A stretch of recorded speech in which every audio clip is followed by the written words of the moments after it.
Thanks a lot, Sean. I wanted to ask about some news that the president made today with a tweet that he put out on Twitter. He seemed to be picking a fight with the Freedom Caucus. And the Freedom Caucus, as you know, has 30 members. Does the president realize how important this caucus is, this coalition is, in terms of passing a replacement bill for the Affordable Care Act and passing the rest of his legislative agenda?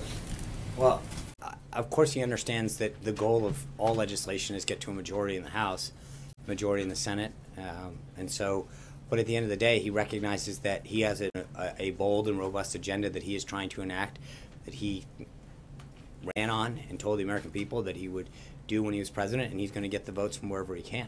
Can you pass that agenda without the help of the Freedom Caucus? Well, there's two questions. One is, mathematically, yes. But secondly, I think that there's a few members of the Freedom Caucus, both prior to last Friday's vote and since then, who have expressed a willingness to want to work with him rather than necessarily as a bloc.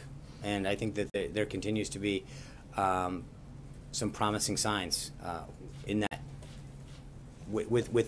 With that, so again, I think part of it is that I think if people are more concerned with voting as a bloc than in what's the best interest of their constituents and the American people, he's hoping that people will see the bigger picture, the goals that we outlined, and in sometimes not like the really good be the enemy of the perfect.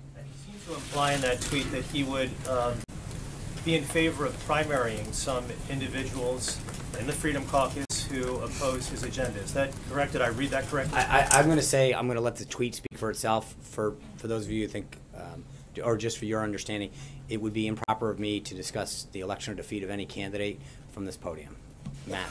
The Freedom Caucus, in response to the president's tweet, Congressman Amash of Michigan responded on camera saying most people don't like to be bullied, in response to the president, also saying that sending out such tweets is constructive in the 5th grade. It may allow a child to get his way, but that's not how government works.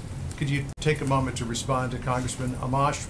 Was the president trying to bully the Freedom Caucus? No, I think this is consistent with everything that he has said since Friday of last week.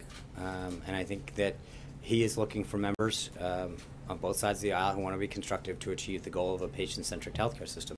That's it, plain and simple, and I think that his comments and his tweets speak for themselves with respect to how he feels and why.